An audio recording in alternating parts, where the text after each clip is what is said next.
Hi everyone, this is our channel Around My Story. Please like, share and subscribe. Émilie et moi sommes devenus meilleures amies au cours de la première année de lycée. Nous sommes liés par notre amour du théâtre. Nous fréquentions les mêmes groupes et suivions les mêmes cours. Il semblait si facile d'être meilleures amies. Les choses se sont compliquées lorsqu'il a fallu passer à l'université. Nous n'allions pas dans la même université, mais nous étions toujours très proches en tant qu'amis. Nous nous envoyions beaucoup de messages sur ce qui se passait dans nos vies et lorsque j'avais besoin d'un conseil, elle était la première personne à qui je parlais. J'ai eu du mal à faire la transition entre le lycée et l'université, où tout semblait si facile. L'université était un endroit complètement différent pour moi, et c'est à elle que j'en parlais. En première année, je la voyais tous les 2 mois. Elle était suffisamment proche pour que nous puissions essayer de trouver le temps de passer du temps ensemble. Je n'avais pas beaucoup d'amis, il était donc plus facile de lui laisser mon temps libre. Cela ne me dérangeait pas, c'était ma meilleure amie. La deuxième année a été la même chose. Mais j'avais mis de l'ordre dans ma vie. Je ne me débattais pas dans mes cours, mais ma vie sociale était toujours la même. Je n'avais que peu d'amis avec lesquels je traînais, et cela ne me dérangeait pas parce que je l'avais, elle. Nous nous parlions et nous nous envoyions des messages à propos de tout, et je lui faisais part de tous mes soucis et de toutes mes frustrations. Sans elle, je n'aurais pas survécu à ces 2 premières années. Je ne me souviens pas vraiment de ce qui s'est passé l'été dernier, avant la première année, mais je pense que c'est à ce moment-là que j'ai décidé de sortir de ma coquille et de profiter de mes années d'université. Au début de ma première année, j'ai rencontré de nouvelles personnes avec lesquelles j'ai vraiment apprécié d'être en contact. Ils vivaient dans les dortoirs, dans le même couloir que moi, alors il était facile de passer du temps avec eux, même si c'était jusqu'à 2 heures du matin et que nous avions des cours tôt le lendemain matin. Je leur consacrais plus de temps et je ne me rendais même pas compte que j'avais mis ma relation avec ma meilleure amie entre parenthèses. Je ne l'ai découvert que lorsque j'ai essayé de lui parler et qu'elle ne m'a pas répondu. J'ai appris plus tard par ma sœur, qui était également très amie avec elle, qu'elles avaient parlé du fait que je l'ignorais. Elle m'envoyait des messages et je ne répondais pas. Elle essayait de me parler et j'étais trop occupée. Je ne me souvenais pas avoir fait tout cela. Je pensais que j'étais assez constante et que je répondais toujours. Je m'étais attachée à mes nouveaux amis. Ils faisaient désormais partie de ma vie quotidienne et je l'avais inconsciemment remplacé. Les 2 derniers mois de notre amitié, j'avais essayé de lui parler et d'arranger les choses, mais en vain. C'était la fin du semestre, nous étions toutes les 2 stressées par les examens et les problèmes familiaux et nous ne pouvions pas vraiment parler. Nous avons finalement parlé pendant les vacances d'hiver. Je n'avais aucune excuse pour ce que j'avais fait et lorsqu'elle m'a appelée, je lui ai dit que je ne voulais jamais la perdre. Notre amitié a pris fin ce jour-là. Je me suis assise dans ma chambre et j'ai pleuré pendant un moment pensant à la personne formidable que j'avais perdue. Je me sentais coupable de ce que j'avais fait. J'étais passée à autre chose sans jamais le lui dire et c'est là que j'ai fait une erreur. Plus tard dans la nuit, j'ai pris la décision de ne plus prendre mes amitiés à la légère, même si elles étaient à distance. Elle était une partie très importante de ma vie et je regrette de l'avoir laissée partir. J'espère qu'un jour j'aurai le courage de lui dire à quel point elle était importante pour moi. Elle a tant fait pour moi, même s'il s'agissait d'un simple message pour savoir comment j'allais. Je garde l'espoir qu'un jour nous pourrons redevenir amis. Mais ce n'est pas tout. Émilie écoutait un groupe de filles et au lieu d'essayer de me ramener à la raison, elle a laissé quelqu'un me la voler. J'étais tellement prête à essayer d'arranger les choses, jusqu'à ce que j'entende sa version de l'histoire. Je tiens à lui dire un grand merci. Eh oui, j'ai été aigrie, très aigrie, quand j'ai découvert la vraie raison pour laquelle ma meilleure amie ne me parlait plus autant.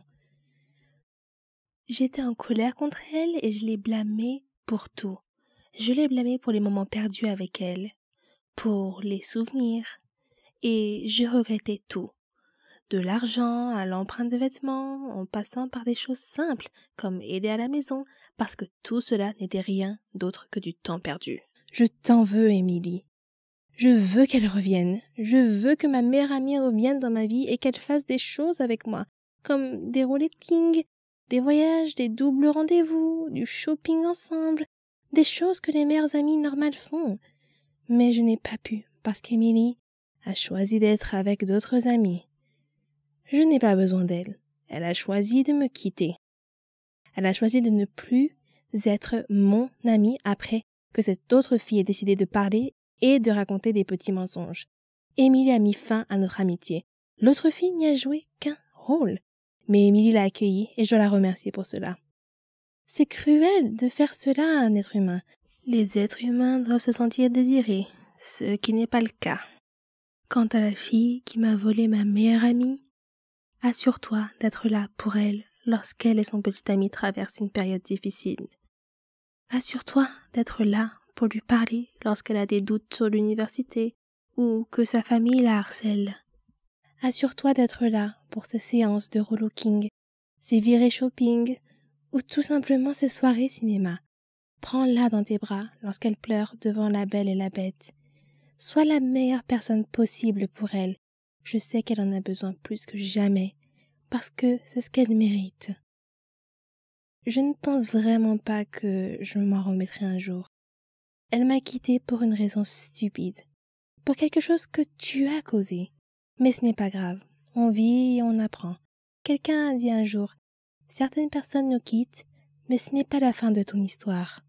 C'est la fin de leur rôle dans ton histoire. Je chérirai toujours notre amitié. Même si les choses n'étaient pas censées se passer ainsi. Votre meilleure amie l'est pour une raison. Et cela ne devrait pas se terminer de la même manière que pour moi. Souvenez-vous de tous les moments que vous avez vécus. Parce qu'un jour, vous ne serez peut-être plus les mêmes ou vous passerez à autre chose. 7 ans peut être un âge très critique dans la vie d'un être humain. C'est l'année où l'on passe du CP au CE1. C'est peut-être aussi l'année où l'on pratique pour la première fois un sport qui façonnera notre avenir. Mais pour moi, c'est l'âge où mes parents ont décidé de mener des vies séparées. J'ai grandi comme n'importe quelle fille ordinaire, j'ai fréquenté une bonne école maternelle, j'ai fait du sport et j'avais de bons amis. Mes parents, si je me souviens bien, étaient toujours de bonne humeur, l'un envers l'autre et partageaient la joie d'élever leur fille ensemble. Je n'ai que peu de souvenirs des mauvais moments où mes parents se disputaient. Le pire souvenir dont je me souvienne est celui où, à l'âge de 7 ans, allongé dans mon lit, mes parents sont entrés dans ma chambre et mon père m'a dit « Tania, ta mère et moi allons divorcer. » Ma première réaction a été l'instinct naturel d'un jeune enfant qui consiste à me faire des reproches. Lorsque j'étais enfant, j'avais souvent plus d'une fête d'anniversaire.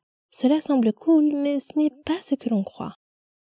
Je suis une enfant issue d'un divorce. Mon enfance ne m'appartenait pas. Elle appartenait à mes parents. Je me suis perdue dans tous les efforts que j'ai faits pour apaiser les deux camps de ma famille. En me déplaçant seule entre deux filles distinctes, j'étais en marge de chaque famille. Jamais une initiée. Les personnes que j'aimais le plus n'étaient jamais dans la même pièce. Et beaucoup d'entre elles ne savaient même pas qu'elles existaient. Je manquais des événements et des célébrations parce que je devais passer du temps avec mon autre famille. Les enfants issus d'un divorce apprennent à faire face à ces difficultés et à cette instabilité. Mais à l'âge de 10 ans, je ne voulais plus m'en préoccuper.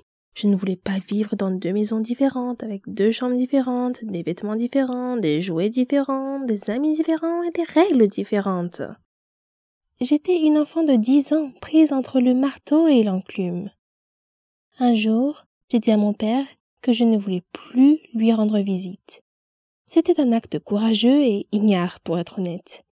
Nous ne saurons jamais si c'était la bonne décision ou non, mais à l'époque, aucun de mes parents ne possédait la stabilité émotionnelle nécessaire pour trouver une solution plus positive. C'est ainsi que les choses se sont passées. La lutte pour le pouvoir qui était restée latente entre mes parents a éclaté à nouveau. Et cette fois-ci, c'est moi qui en ai été la cible. Cette fois, j'étais responsable de la discorde. Dans une maison, on me blâmait. Dans l'autre, j'étais une victime. Il n'y avait plus de fêtes d'anniversaire multiples. Au lieu de cela, il y avait la stabilité et la cohérence dans une maison, la colère et l'évitement dans l'autre. Les choix entraînent des conséquences et, au fil du temps, j'ai perdu le contact avec la famille de mon père. Il est difficile de rester en contact avec des personnes liées à quelqu'un que l'on a repoussé. Des cousins avec lesquels je jouais ont été rayés de ma vie. Nous ne nous sommes plus jamais rendus visite. Était-ce parce qu'il était préférable de garder les liens coupés? Ou était-ce ma punition pour avoir été une horrible enfant? Tout ce que je connaissais, c'était le silence et la perte. Au début de mon adolescence, ma mère s'est remariée et j'ai rencontré de nouveaux cousins. J'ai appris de nouvelles traditions de Noël et je me suis assise à la table avec des nouveaux enfants. Au lieu de reballoter d'une famille à l'autre, la vie s'est stabilisée. Même si je n'avais des nouvelles de mon père qu'une ou deux fois par an, la vie était relativement stable. Mais les choses ont changé à nouveau lorsque ma mère et mon beau-père se sont séparés au cours de ma première année d'université. Je tentais de rester en contact avec les membres de ma famille chaque fois que je rentrais chez moi pour les vacances. Encore une fois, j'essayais de faire plaisir à tout le monde, alors que l'anxiété envahissait mes pensées. Avec qui dois-je passer le réveillon de Noël? Dois-je rendre visite à telle ou telle famille? Seront-ils offensés si je ne prends pas le temps de les voir? Seront-ils offensés si je n'apporte pas de cadeaux? J'aurais aimé que tout le monde vienne me rendre visite, mais cela n'aurait pas très bien marché chez ma mère. Au lieu de cela, j'ai rendu visite à tout le monde par mes propres moyens, en apportant des petits cadeaux bien pensés que j'avais achetés avec mon budget d'étudiante. Je faisais la causette et me sentais étrangère. J'étais toujours l'invitée gênante, jamais l'hôte chaleureuse. Pendant les 10 années qui ont suivi ma sortie de l'université, j'ai vécu loin de chez moi. Pas un seul membre de mes 4 familles, à l'exception de ma mère, n'est venu me rendre visite, ne m'a appelé ou n'a même fait savoir qu'il passait en ville. Pourtant, chaque fois que je rentrais chez moi pour Noël, je programmais des visites, j'achetais des cadeaux et je prenais le temps de voir autant de personnes que possible. Je faisais cela pour qu'ils se sentent bien, pas moi. Il y a 2 ans, j'ai déménagé et je vis désormais à moins d'1 journée de route de mes 4 familles, de leurs nouveaux conjoints et de leurs jeunes enfants. Nous sommes tous connectés sur Facebook, mais ma mère est toujours la seule personne qui m'appelle ou me rend visite. Lorsque j'entends dire qu'un membre de la famille est passé par la ville mais n'a pas appelé, cela m'attriste. Mais je me rends compte qu'ils n'appellent pas parce qu'ils ne me connaissent pas vraiment. Pour eux, je n'ai jamais été une personne fixe. Je n'étais là que pour quelques Noëls par-ci et par-là. Bien qu'ils soient ma famille, je n'ai jamais été la leur. Ils ne savent pas qu'ils ne sont qu'une des nombreuses personnes réparties dans 4 familles différentes avec lesquelles je n'ai pas pu rester en contact. Parfois, le divorce nous disperse trop pour que nous puissions nouer de véritables liens familiaux durables. Cet été, je vais me marier et fonder une famille. J'essaie de ne pas avoir trop d'attentes. Je sais qu'aucune famille n'est parfaite, mais mon futur mari est le roi du contact avec les gens. Il est persévérant, charismatique, indulgent et loyal. Il m'apprend le sens du mot famille. Ensemble, nous apprendrons à nos enfants à se tendre la main avec compassion et à se soutenir mutuellement dans les moments difficiles. Je me languis de joie et d'amitié avec ma nouvelle famille et j'ai l'intention de faire tout ce qui est en mon pouvoir pour rester mariée.